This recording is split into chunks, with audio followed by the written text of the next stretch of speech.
WTVA News. This is Focus.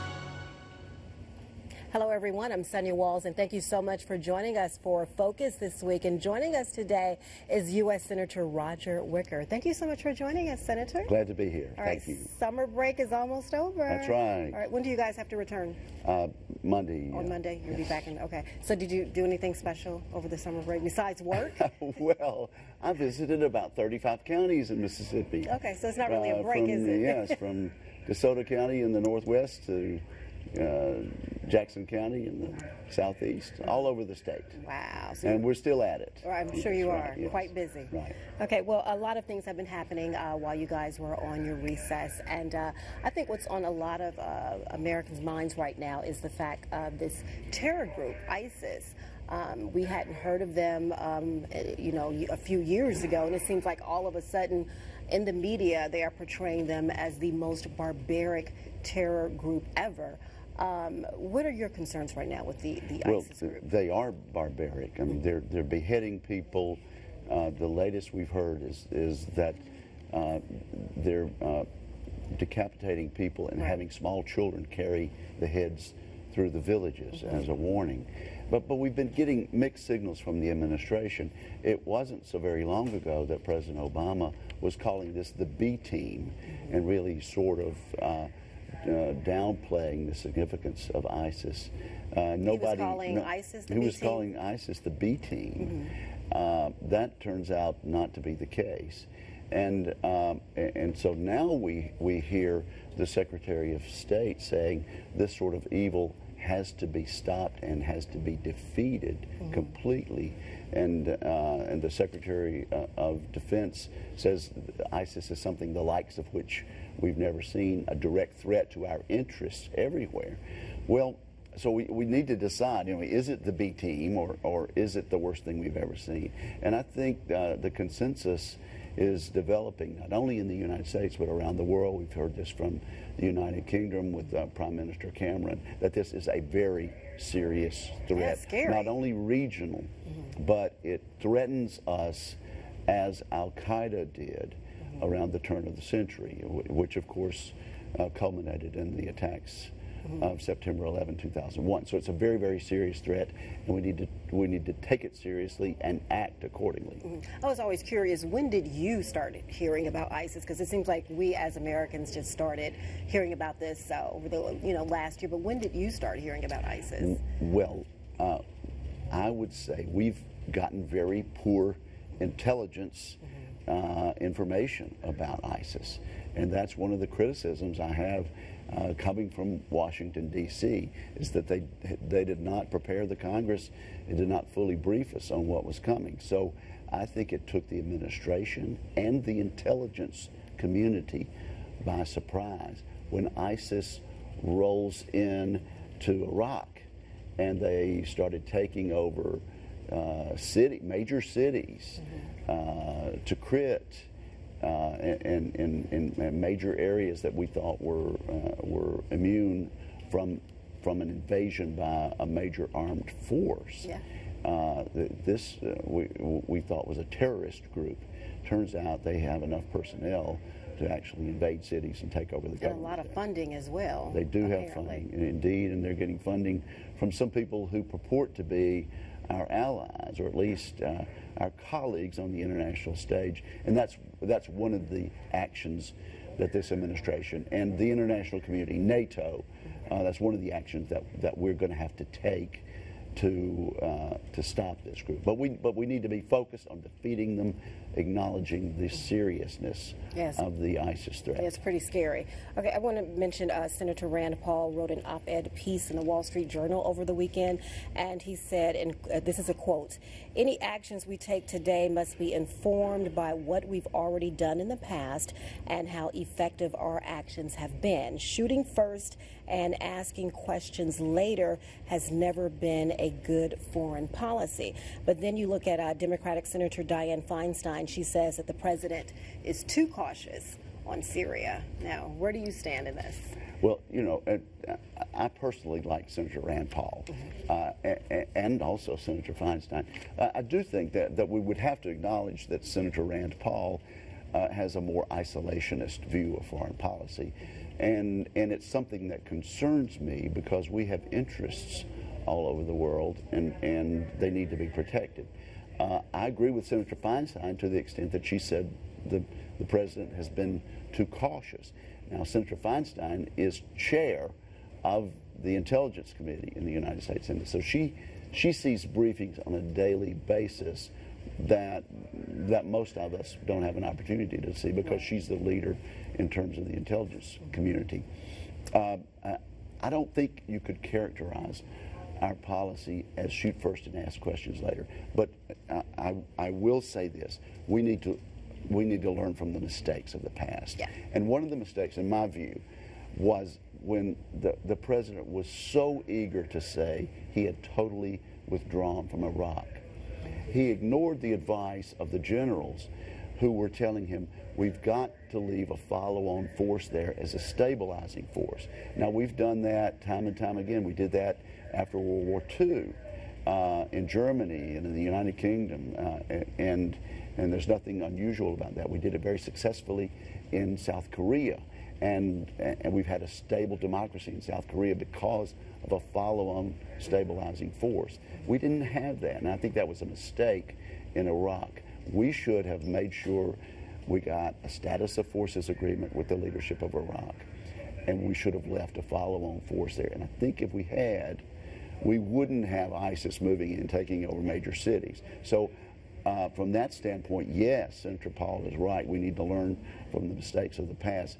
It's just that some of the lessons, I would say, we need to learn may be different from the ones that he would say. He is very, very reluctant to be involved at all internationally, and I think that's something that's a foreign policy view that we need to be concerned about. Yeah. Let me ask you this. So what would you like America to do? Because I believe ISIS is embedded in Syria and Iraq, heavily embedded in Syria. But then we are doing the surveillance. The U.S. is doing surveillance in Syria at this time. Does that mean that something is about to happen soon if we have surveillance over the country right now? Okay, well, the president is reassessing what the strategy will be. I think a lot of us were surprised last week when he said we don't have a strategy yet. But we know that by the time this program is aired on Saturday, the president will have gone to the Balkan countries, met with our allies there in Estonia, and perhaps a Western alliance strategy will have emerged. But we need to make it clear to the NATO allies that they need to pay their fair share. And they have not done so in Iraq or in Afghanistan. We were all unified. We're 100% for what we did in Afghanistan, and the money really didn't come from NATO as we expected. But I think the president needs to get past this idea of not bombing ISIS in Syria. I mean, to me, ISIS is in both countries, Iraq and Syria. We should target them there. We need to get in Syria? Absolutely. Yes, ma'am. But isn't that like helping Bashar al-Assad? I hope I'm saying that right, the Syrian president. Isn't that like, no, in a way, helping him in a way? No, but because he's concerned about ISIS also. No, I think we need to look out for our interests. I do recall that 2 years ago, the president said Bashar Assad will be gone soon, just a matter of time. Again, that hasn't panned out. But I would not ask for the help of Bashar Assad in Syria. It does happen that there are a lot of powers on both sides of the issues that want ISIS out of the way because they're such a destructive force and such a threat to stability in the region. But also, we need to fully arm the opposition to ISIS, both within Iraq and in Syria. Make sure they have everything they need, and then we have some advisors on the ground, training them, making sure that they know what they're doing, and frankly, I wouldn't be opposed to adding a few more United States advisors to make sure that we get the job done.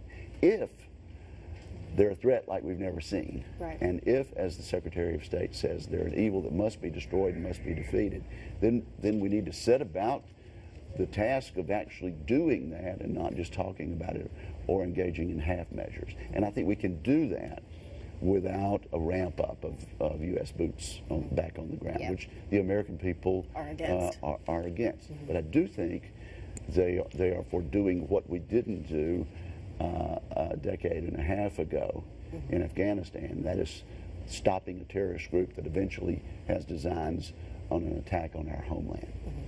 Well, let me ask you this. It sounds like you want the U.S. to be joined with a coalition of nations to fight this new threat from ISIS. But what if we do not get a coalition? Should we just go at it alone? Well, I think we'll have a coalition. It depends on how large it is. I was very encouraged and impressed, actually, by the leadership of Prime Minister David Cameron of the United Kingdom. As a lot of people know, he has a coalition government there. He is part of a two-party governing coalition. So I think he speaks for a lot of people in Britain that this is a threat. You know, we don't welcome this. We're not happy that we have to fight this threat, but they are a threat to our interests and to our safety, both abroad and to the homeland. We need to acknowledge that. So I think we'll at least have them. We'll have Australia. The French are being very vocal about how serious of a threat this is. And then, of course, frankly, we've got crises all over the world. And this may be a segue to something else that we need to talk about once we go back into session. But we need a National Defense Authorization Bill this month passed by the Senate and signed by the President of the United States. And we need to get away from this Defense Department sequestration that we've had that has tied the hands of our leaders in the Pentagon from actually giving us a first-rate national security defense. Yeah, I remember a few weeks ago we saw video of the, we'll get to Ukraine and Russia in just a moment, but we saw a video a few weeks ago of the Yazidis people, how they had to flee on top of a mountain to get away from ISIS. Right. And it was so heartbreaking seeing the fear in the eyes of the children.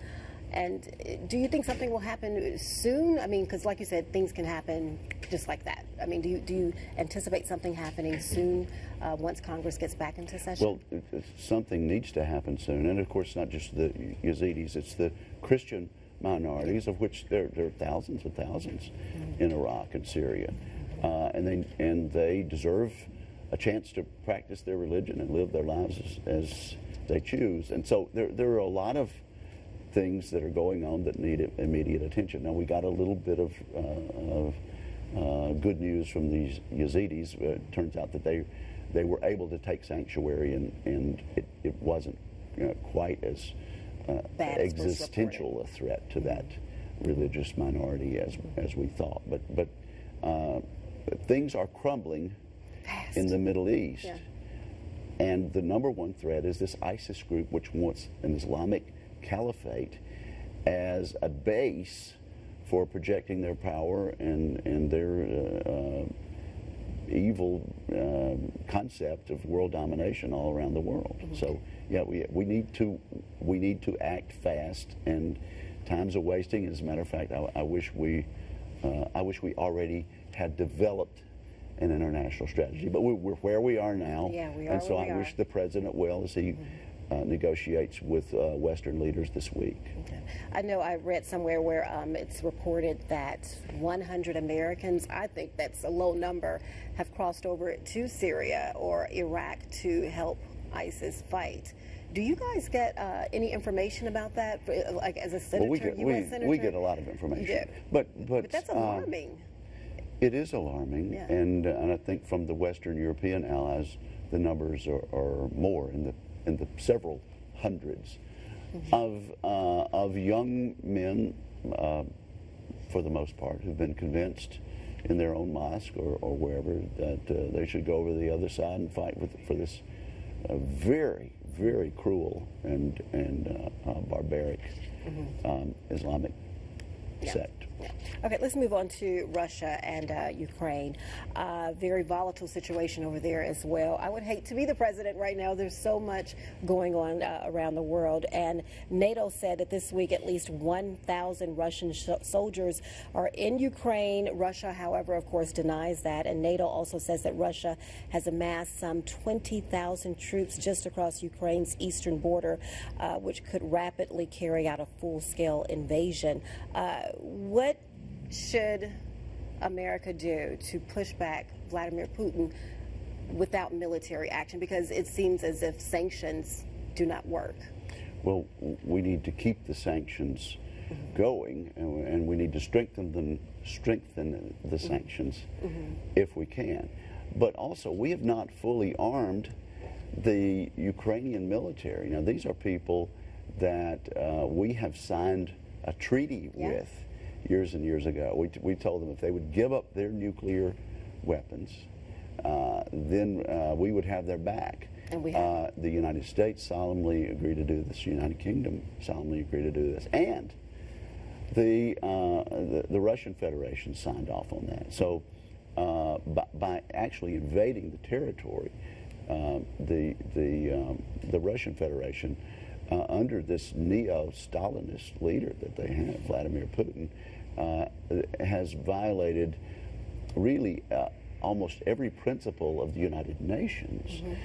And they're on a territorial land grab, the likes of which we have not seen since the 1930s with Adolf Hitler in Germany. So it is very, very serious. And I think they see weak leadership coming from the West, and so I think Putin sees weak leadership coming from the West. To me, this is a failure of the Obama-Clinton foreign policy of a Russian reset, where we're going to be friends of Russia. Now they've proved they can go in 4 or 5 years ago in Georgia, pretty much unmolested, and take over large portions of the Georgia territory. And now it's the Crimea region, which was sovereign Ukrainian territory. That's totally under the domination of the Russian military now. And they've done so with hardly a peep from the Western allies. Okay, so if they see...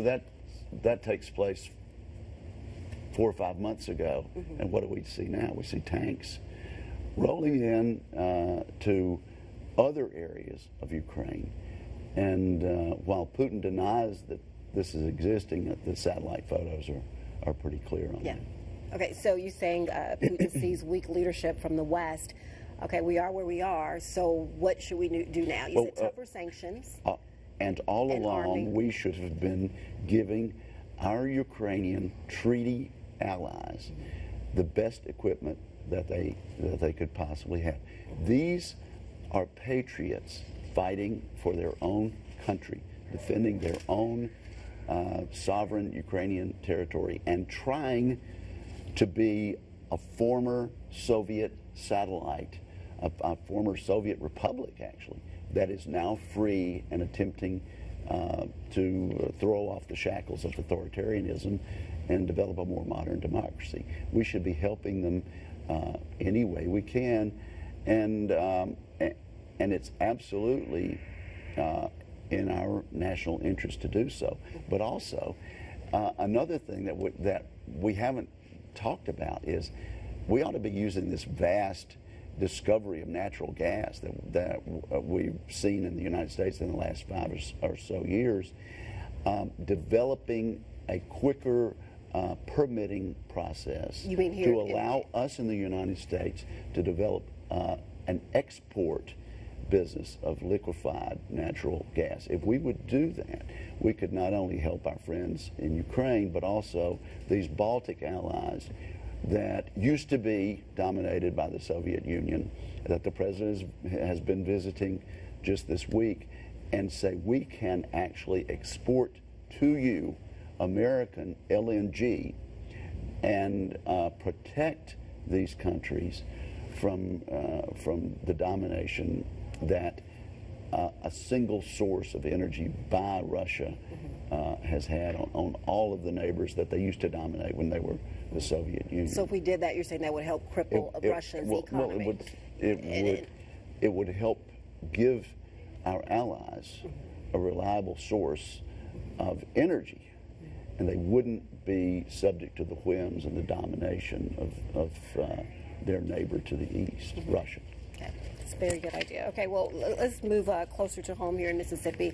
The Republican Party in Mississippi, with the primary election between Senator Thad Cochran and Chris McDaniel, a lot of hurt feelings going on during that. Of course, the challenge is over for now for Chris McDaniel. Were you kind of shocked to see the split between the establishment and then the Tea Party movement of the Republicans in Mississippi? Well, you know, clearly we've got some healing to do. There's no question about it. It was a bitter primary, but we've had those before, and like this? We've gotten, perhaps not to this extent, but it was actually I've been involved in some pretty tough primaries myself. But when Phil Bryant was elected lieutenant governor, there was a very divisive primary, and we moved past it in the end. Let me just say this. There's some developments that may occur this week before this program airs. So we'll see what the judge does, and we'll see whether Senator McDaniel appeals the decision to the Supreme Court. But Thad Cochran and I are on the same team that is seeking a change in leadership in the United States Senate, and I think that's what the people of Mississippi want. I think that now for the last 8 years, we've had one person being the majority leader of the United States Senate, and I don't think it's a direction that the people want to continue in. Okay. And so I think come November, they will see that Thad Cochran's on the team that wants to place a new majority leader and give that person a chance to govern. And also, I will say this about Senator Cochran.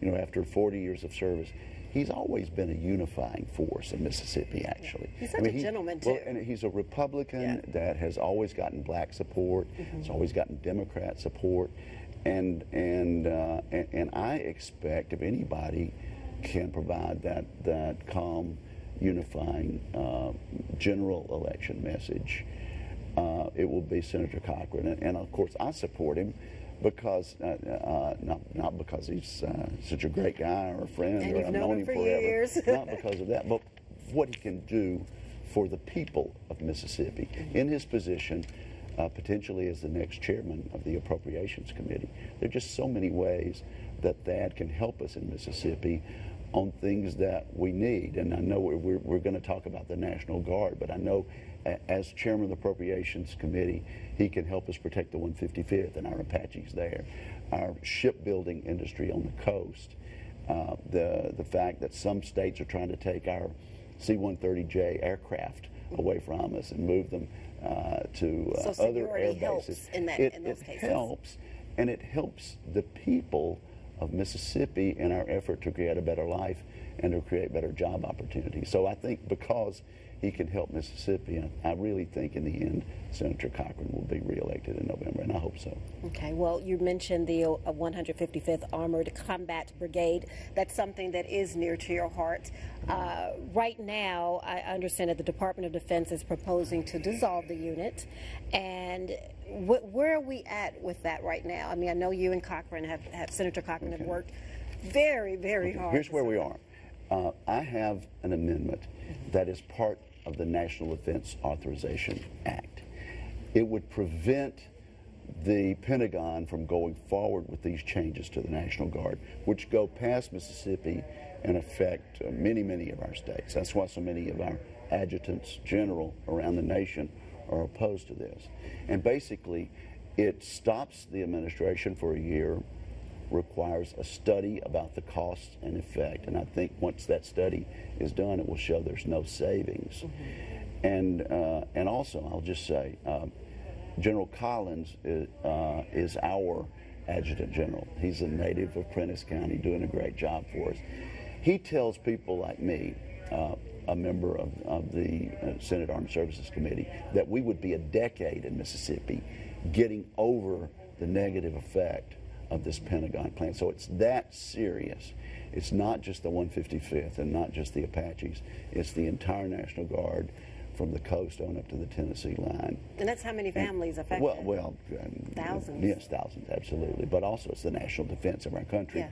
And our National Guard, through two very serious wars, our National Guard has proved that it can be a really significant, important, essential part of the total force. And I don't want to mess that up.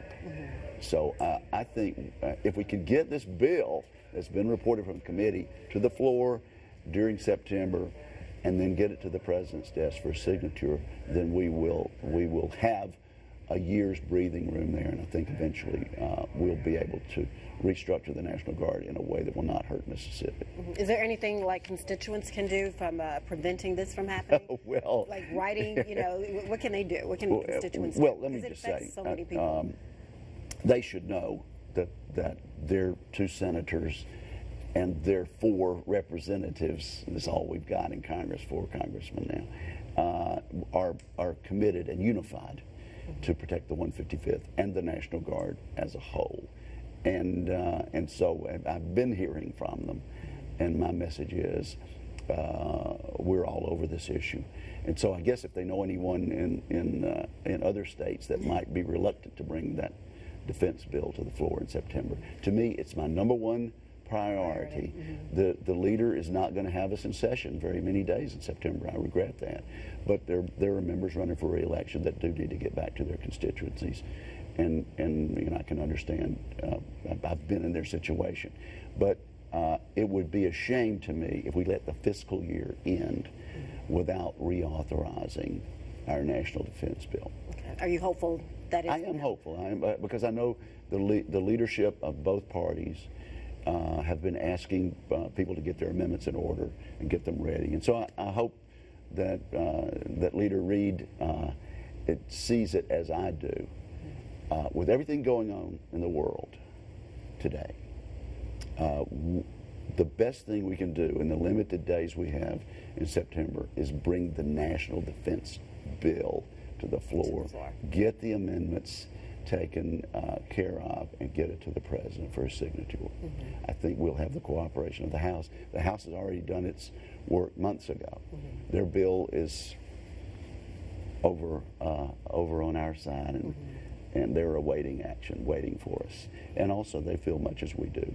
Okay. Not only our Mississippi representatives, but also the I think a majority all over the country want to make sure that we take care of this National Guard that's meant so much to national security. Well, good luck to you. I think we're just about out of time. Thank you so much for joining us. Glad to be with you. Senator You bet, yes. Wicker, enjoy the rest of the summer. Right. Back to work for you. You bet. Well, I feel like I've been working. You have been, right. trust me. All right, thank you so much, Wicker. And thank you, everyone, for tuning in for this week's Focus. We'll see you next week. Have a great weekend.